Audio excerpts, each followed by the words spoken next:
All right, guys, today we are going to finish Junie B. First Grader Aloha Ha Ha. Chapter 8 is called Clicking. So remember, she's on a hike, a nature walk with a bunch of old people, and she was grumpy about it, but then she put a flower in her hair and got a good picture for her journal, which made her happy. Okay, Chapter 8, Clicking. We hiked and hiked to the end of the trail. Then Donald gave us granola bars and we drank Gatorade. Donald liked my flower head. "You look like a walking lehua blossom," he said. Lehua whata? I said. "A lehua blossom. The flowers in your hair are red lehua blossoms.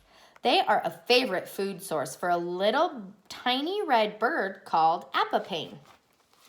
I stared at that man for a real long time. "You have way too much information in your head, Don," I said.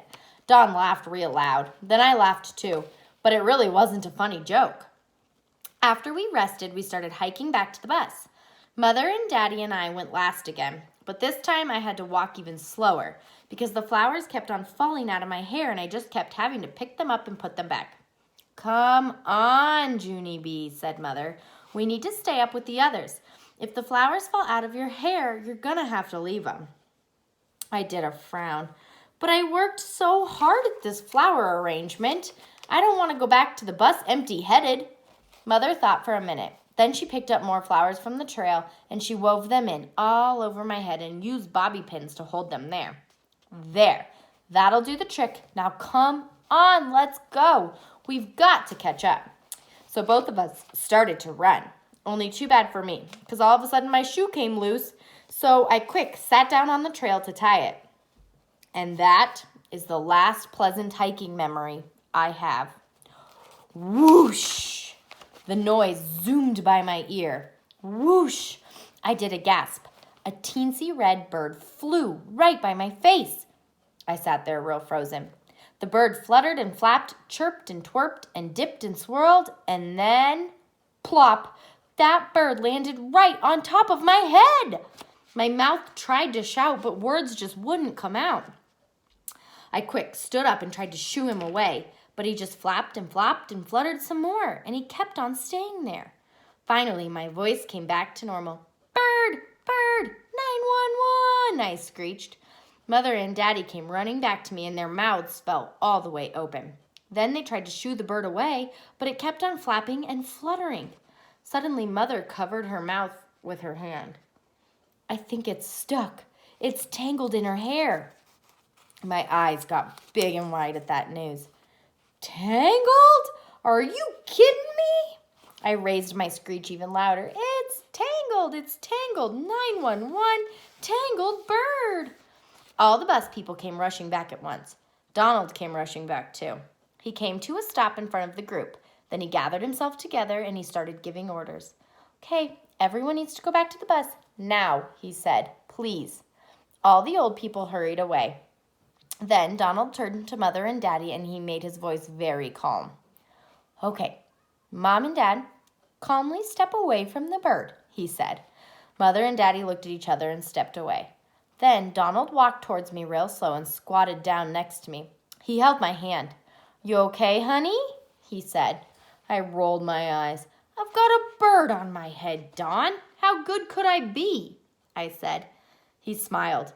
"I don't know. You look pretty brave to me." "I'm not, Donald. I'm not brave. I'm afraid of jellyfish and eels." Donald shrugged. "Join the club," he said. After that, he gave me a pat and told me my final instructions. "Hold your head perfectly still. I'm going to walk behind you and untangle this little guy, okay?" My heart pounded real hard. "Okay," I said back. I stood as still as I could be. Donald's voice kept on talking, quiet and calm. "In all my years as a nature guide, I've never seen something like this," he said. I raised my eyebrows. "Really, Donald?" "Really," he said. "I wish I had a picture of this. A picture would be 1 in a million. That's when it hit me. I did a gasp. "Donald, I have a camera," I said. I pointed to my backpack on the trail. "It's right there." Mother covered her mouth. "I completely forgot about that," she said. Then she bent down real slow, and she got the camera from my backpack and click, click, she took a picture. I kept on staying still. I felt Donald pick up the bird real gentle, and he untangled its feet from my hair. Click, click. Mother took another picture. Then, hooray! Donald held out his hands, and he showed me the teensy little red bird. Let me show you. There's the bird in the hair. Oh, no. And then on this page, here's the little birdie in Donald's hand.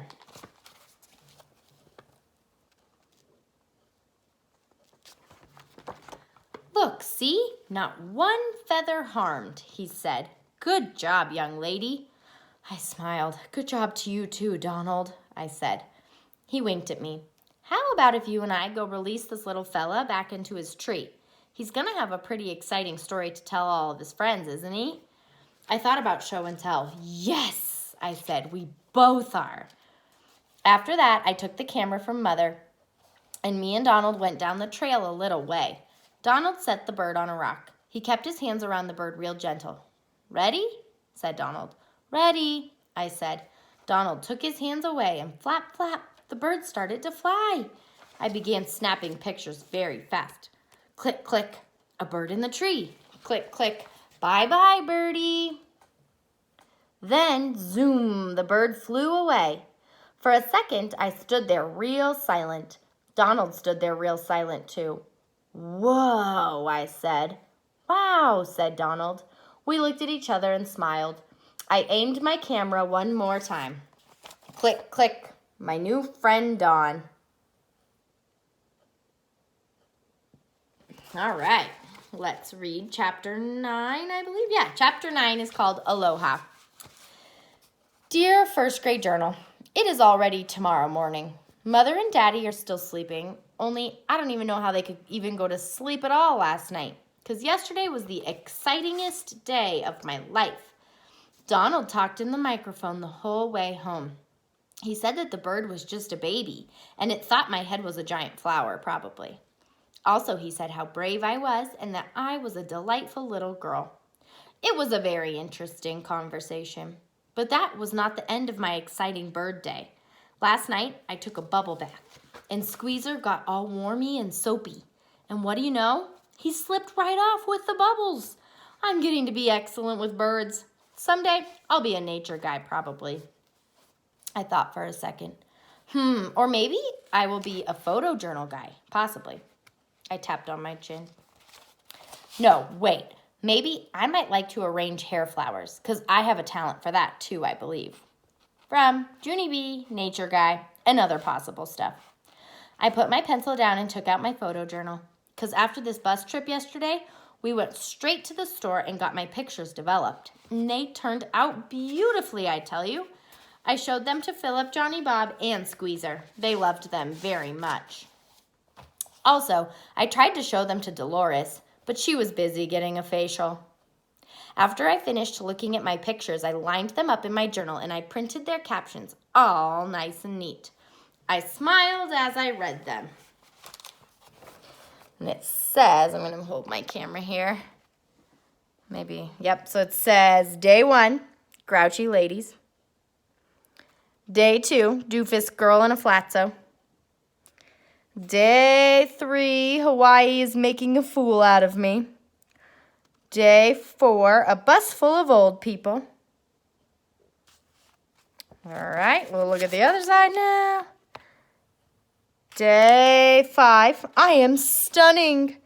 A bird in the hair, a bird in the hands, a bird in the tree.